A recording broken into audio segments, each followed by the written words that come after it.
Hello guys, welcome back to my channel. I hope आप सब बहुत अच्छे होंगे और अच्छे से पढ़ाई कर रहे होंगे। मैं भी अच्छी हूँ, थोड़ा जुकाम है बट आज है हमारा 75 डेज़ हार्ड चैलेंज का डे नंबर 11। तो थोड़ा मैं इस समय एनटीपीसी पे ज़्यादा फोकस कर रही हूँ क्योंकि मेरी एग्ज़ाम डेट आ गई है। तो उस हिसाब से ही मैंने अपना प्लानर बनाया। तो यहाँ पे मैंने परमार सर की करंट अफेयर्स करने का सोचा, फिर एनटीपीसी का मैंने सोचा एक फुल मॉक भी लगा दूँ क्योंकि रिव्यूज़ में यही बताया जा रहा है कि जो पीवाईक्यूज़ हैं उनसे ज़्यादा क्वेश्चंस आ रहे हैं। तो मैंने सोचा कि एक मॉक दे देती हूँ। फिर मैंने रीजनिंग का भी एक मॉक लगाया और इंग्लिश के भी रख लिए। कुछ कुछ टॉपिक्स मैंने एसएससी से भी क्लब करा दिए। तो स्टार्ट किया मैंने सबसे पहले परमार सर की जो टॉप 200 लिखा है बट 100 ही थे, 100 जो करंट अफेयर्स हैं वो। और यहाँ पे देखिए एक ये जो क्वेश्चन है कि COP 30 किसने होस्ट किया था। तो 29 का यहाँ सर ने पढ़ाया था और 30 के बारे में बताया भी था। तो अभी COP जो 30 है, COP 30, वो हमारा ब्राज़ील में होगा और 29 हमारा अजेरबाईजान में हुआ था।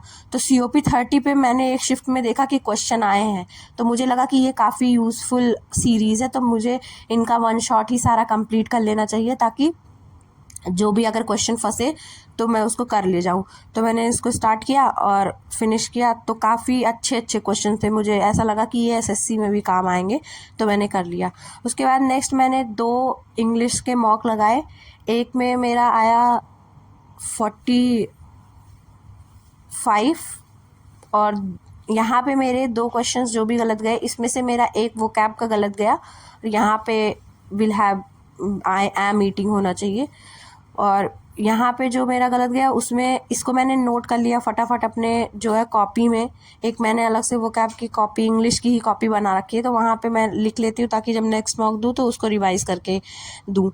तो ऐसे ऐसे करके बहुत अपने आप ही बहुत सारे पीवाईक्यूज़ के जो जितने भी सिनोनिम एंटोनिम है उनका कॉम्बिनेशन बन जाता है। ये देख सकते हैं आप लोग, मैंने पूरा लिखा है, ये सारे मॉक के ही जितने भी क्वेश्चंस आए हैं वो हैं। फिर नेक्स्ट अप मैंने फिर से स्टार्ट किया एक और इंग्लिश का मॉक देना और 40+ तो आ ही जा रहे हैं बट थोड़ा सा कभी कभी कम आ रहा है। बट देखते हैं, कुछ ना कुछ करेंगे धीरे धीरे रिवीजन के साथ साथ आगे। एटलीस्ट इसमें 45+ तो लाना ही है।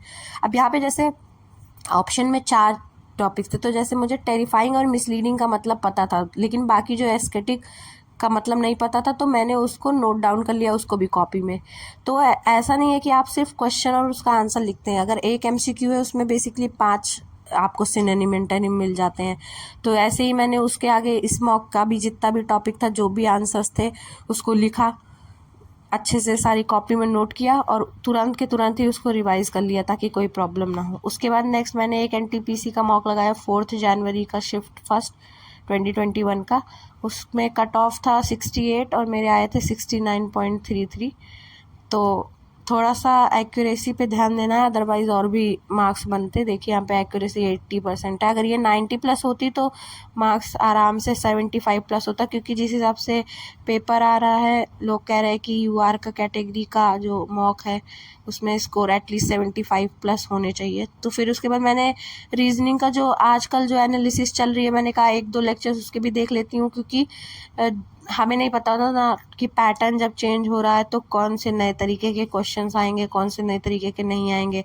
तो मैंने सोचा है कि एक क्लास उसकी भी 30 क्वेश्चन की थी, वो ख़त्म कर लेती हूँ ताकि मुझे पता रहे कि क्या आ रहा है क्या नहीं। जैसे सिटिंग अरेंजमेंट के जो क्वेश्चंस थे हैं, वो इस बार के एनटीपीसी में बहुत ज़्यादा आ रहे हैं। तो मैंने सोचा है कि कल के टारगेट में मैं उसको ऐड ऑन करूँगी और कल के टारगेट में मैं सिटिंग अरेंजमेंट के क्वेश्चंस करूँगी। यहाँ मैंने फिर उसके बाद नेक्स्ट मैंने ये आबाद सैनी सर का जो एक 50 डेज़ का जो उन्होंने 1 कॉन्सेप्ट 1 डे वाला वो कराया, उसका लेक्चर नंबर 2 किया कंप्लीट। और उसके बाद फिर जो भी क्वेश्चंस थे जो मुझे हार्ड लग रहे थे वो मैंने नोट किया, ताकि जब 50 कॉन्सेप्ट पूरे कंप्लीट हो जाएंगे तो फिर मैं एक साथ वो 50 कॉन्सेप्ट को रिवाइज़ कर लूँ, क्योंकि जो बेसिक क्वेश्चंस हैं वो तो सबके ही हो जाते हैं, बट ये जो कॉन्सेप्ट बता रहे हैं वो अलग थोड़े अच्छे कॉन्सेप्ट हैं और जो आए हुए हैं PYQs में। तो मैंने सोचा कि अगर उनको लिख लूँगी तो एक जैसे 25 पे 20 क्वेश्चंस लगभग सबके बन जाते हैं जो, बट वो जो 5 क्वेश्चंस है ना वो लगभग इन्हीं सारे टॉपिक से आते हैं जो हम मिस कर जाते हैं। तो मैंने सोचा कि उसको रिवाइज़ कर लेती हूँ, उसको पढ़ लेती हूँ। फिर मैंने देखा कि टाइम, स्पीड और डिस्टेंस के भी एनटीपीसी में क्वेश्चन आ रहे हैं, तो मैंने कहा कि फार्मूला बुक से एक बार उसको रिवाइज़ कर लेती हूँ। फिर उसके बाद टेक्स्ट बुक की ऐसे ही फ्री वेबसाइट थी, वहाँ से मैंने टाइम, स्पीड, डिस्टेंस के क्विज़ लगाए और यहाँ पे मेरा 6 सही हुआ। तो फिर उस यहाँ पे भी जो मेरी गलती थी, जो भी टॉपिक्स थे उसको मैंने आभास सैनी वाले सर की कॉन्सेप्ट वाली बुक में ही लिख दिया, ताकि मैं जब भी वहाँ से जाऊँ तो फिर उसको साथ के साथ इसकी भी गलतियों को मैं रिवाइज़ कर सकूँ। फिर उसके बाद नेक्स्ट मैंने पॉलिटी का वन शॉट किया जो है परमार सर के, उससे डायरेक्ट मैंने PDF से कर लिया क्योंकि वीडियो बहुत लंबी थी 6 घंटे की, तो उसका कोई सेंस नहीं। फिर मैंने देखा कि 12 जून में GS के क्या क्वेश्चन आए थे एनटीपीसी में, तो मैंने सोचा कि उसको पढ़ लेती हूँ। फिर उसको रिवाइज़ किया, उसको लर्न किया अच्छे से सारा PDF। तो देखते हैं जैसा भी एग्ज़ाम होगा मैं रिव्यू दूँगी और बताऊँगी कि कैसा क्या है कैसा नहीं है। मेरा सेंटर तो दिल्ली है। बाकी ऐसे ही करके मैंने अपना पूरा टारगेट कोशिश की कंप्लीट करने की।